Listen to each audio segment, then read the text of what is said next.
Hello, my name is Jara, and today I'll be doing one of the nursing skills. It's called catheterization of female urinary bladder. For this procedure, I will be introducing a catheter tube to the urinary meatus of the patient, and that way I could get some urine specimen or release some urine from the bladder. During this procedure, you want to maintain a sterile environment, or you want to do an aseptic technique, because one of the causes of nosocomial infection is if you don't have a sterile environment when you're doing this procedure. So as much as possible, you would just do this procedure if needed. So just try to maintain as much sterile environment as possible. So for my equipment, I would like to gather sterile catheter kit. It includes sterile gloves, sterile drapes, and sterile catheter. So usually it's about 14F to 16F that we're using, and also it has it can contain about 5 ml to 10 ml in the balloon system. So what we're doing today is an indwelling catheter. There's two types. There's straight and the indwelling. So we're going to do the indwelling catheter. And then I would like to prepare some antiseptic solution like betadine, and then get some sterile cotton rolls, cotton gauze needed, or swabs. And then I'll get my water soluble lubricant. I will get my forceps. I will get my pre-filled sterile water, and also some sterile basin and flashlight if needed. Usually you want to have a good lighting, and then sterile disposable bag, and also the draining tube. It should be sterile, a Velcro strap that you're going to be securing the tube, and then disposable gloves, the clean gloves, additional PPE if needed, so depending on your patient needs, and then washcloths so that you could do your perennial hygiene.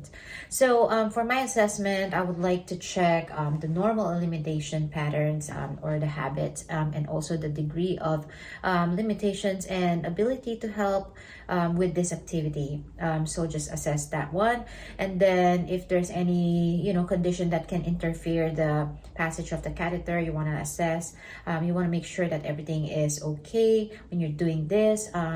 Just check on the bladder fullness. You want to palpate that area or use the ultrasound equipment, and also the history of catheterization from this patient. You want to check on that.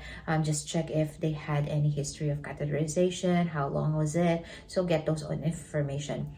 So for my nursing diagnosis, usually it's associated with impaired urinary elimination, or urinary retention, or risk for injury, risk for infection, or risk for impaired skin integrity. So those are the diagnoses that I could associate with this one.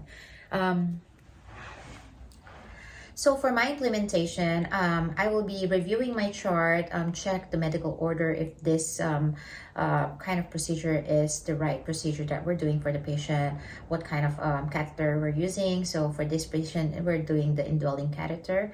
We're going to use that in Foley catheter. And then just check on the limitations of the physical activities of this patient. Just make sure allergies, just verify everything. And then just get your equipments in the room. Just make sure that equipment is within reach, because you don't want to go back and forth to the supply room and strain your muscle. It's easier for you and it saves time and energy. And then perform your hand washing technique. So wash with warm soap, wash with soap and water, and then pat it dry. Just make sure you do your proper hygiene technique, hand hygiene technique. And then after that, just identify yourself and identify the patient, verify their information, their full name and their date of birth.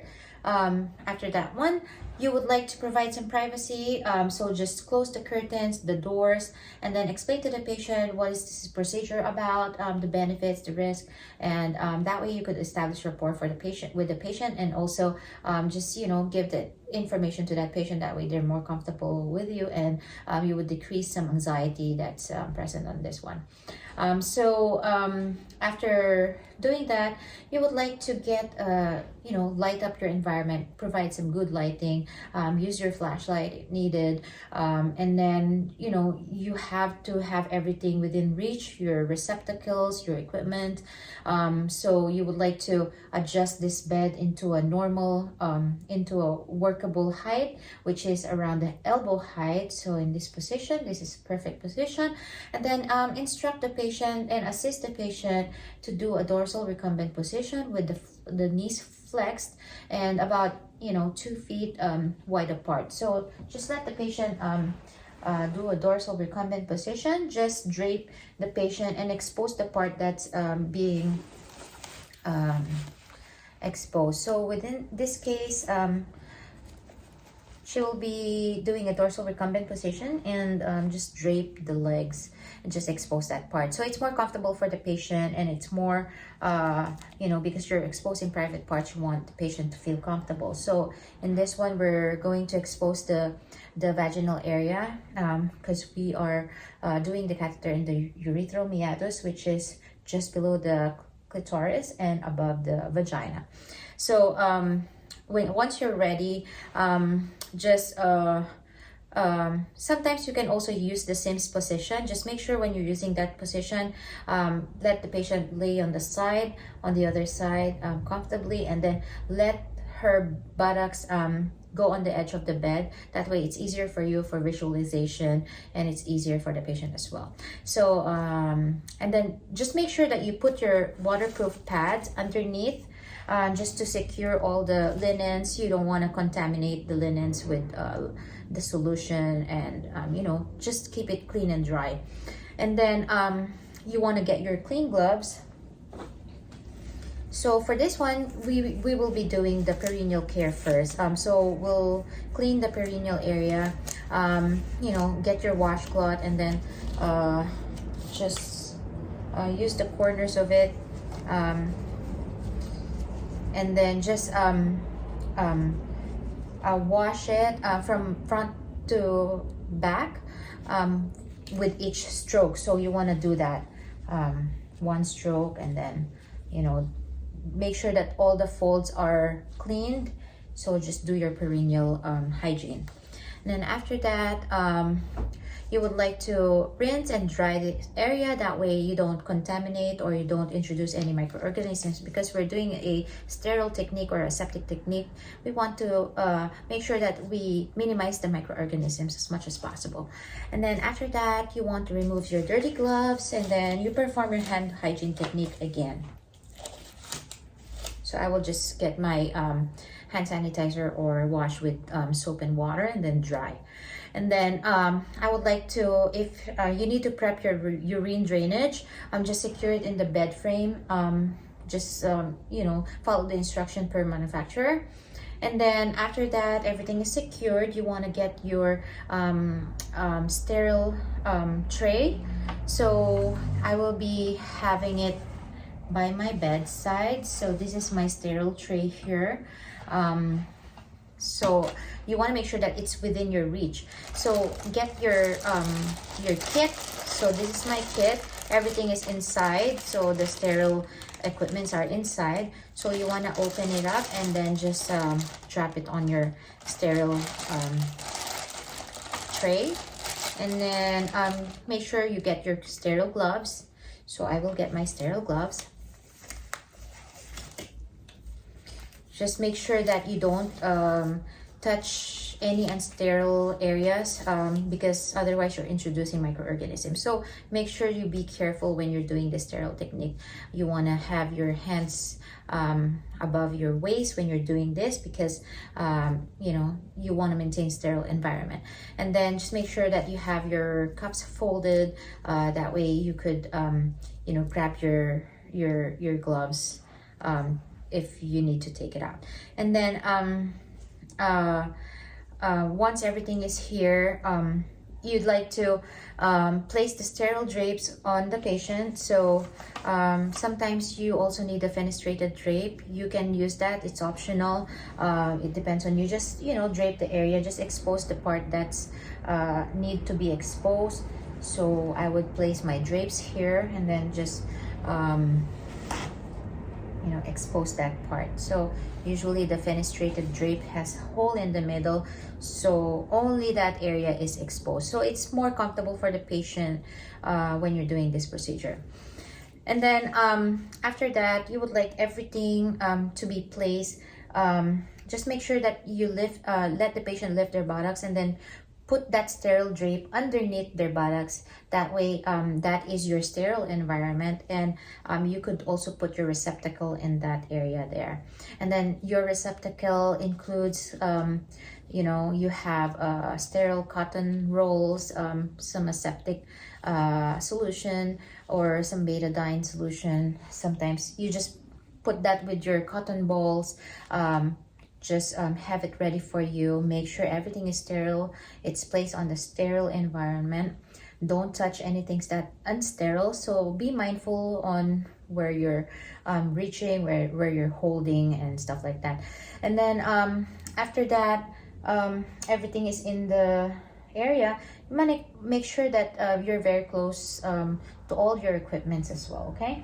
So using your non-dominant hand. So in this part, I am a right-handed, so it's my left, but just inverted. This is what I'm gonna be using. So this will be my hand that is gonna be contaminated. So this one will be used as a uncontaminated hand, which is my dominant hand. Okay. So I will just spread out the labia, the labial folds, and make sure that I have an access to the urethral meatus. And then I would need to, you know, get all of my cotton swabs, my forceps with the betadine. And then using my forceps, I would like to swab the labial folds from top to bottom, and then just discard that. And then do it again on the other side until everything is cleaned up. You don't want to repeat the swabs again and again. You want to get one at a time, okay? And then you want to make sure that you secure your hand when you're doing this, and then just make use of your dominant hand getting all your equipments when doing this one. And then after that, when everything is sterile, you would like to get your tube. Make sure you hold it about 2 to 3 inches, 2 to 3 inches from the tip. So 2 to 3 inches, and then just lubricate that area with your water-soluble lubricant. Just get that ready as well. That way it's easier for you to insert this into the urinary meatus or the urethra. So usually the urethral tube is about 1.5 to 2.5 centimeters. So just keep that in mind, or 1.5 to 2.5 inches, sorry. And then so just hold it with your dominant hand. Make sure that it's sterile still, so because this is very important. And then just introduce the tube to the urinary meatus, and then just advance it about 2 to 3 inches, and then see if there's any urine coming out. If there's some urine coming out, just advance it a little bit more, about 2 to 3 inches again. So just make sure you're in the bladder area. You would see that there's a consistent drainage of urine if you're in the urinary area. And then after that, just ask the patient to breathe deeply, because this is a little bit uncomfortable. So just make sure you ask the patient if they're feeling okay, and then just let them relax. Try to let them breathe deeply, and then just hold the catheter securely so because the tube is already inside, so you want to grab your non-dominant hand and then secure the tube while you get the sterile water, and then just inject the sterile water, all of the contents, into the tube, the other tube, so that you could inflate the balloon. It's about 5 to 10 milliliters of water that you're going to be injecting. And then after you inject, just gently pull the tube, see if there's any resistance. If there's some resistance there, it means that it's fully engaged. So you want to make sure that there's some resistance. And then after that, you want to get the drainage tube, connect it to the catheter tube. That way you have it already in place. And then just get your Velcro strap, and then just strap it on the inner thigh of the legs. And then just make sure that you take out all the equipment that you used, because these are all contaminated. You want to take it out and then put it in the proper receptacle, sharps container or the biohazard bin. Then put it there, and then take off your gloves, and then just throw it in the proper receptacle as well. And then just, you know, secure the Velcro strap on the inner thigh. And then just assist the patient in a comfortable position. So just, you know, let them adjust to themselves into a comfortable position, and then provide some linens or blankets if need be. And then just place the bed in a little bit lower position, that way it's a little bit comfortable. And then just secure the drainage just below the bladder, because otherwise the urine is gonna come back to it's gonna have a backflow of urine. You don't want that, so you want to make sure that it's below the bladder. So just secure that one, and then put some clean gloves again. So get some clean gloves, and then you would like to, if you need to obtain some urine specimen, just get your specimen container, and then just get the urine from the drainage bag. So just get some urine, and then send it immediately to the lab so that they could do the analysis. You don't want to wait for that. And then remove your gloves, put it in a proper receptacle, and then perform your hand hygiene technique, and then evaluate the patient if they need to, you know, if they need to adjust again, or just check if there's any pain or any discomfort. Just, you know, do your observations after, and then document all your findings after that. So after documentation, you know, just check on the doctor's order, and then this would end my demonstration. So I'm able to perform this catheterization efficiently and without a lot of pain and uncomfortable for the patient. Thank you, and have a good day.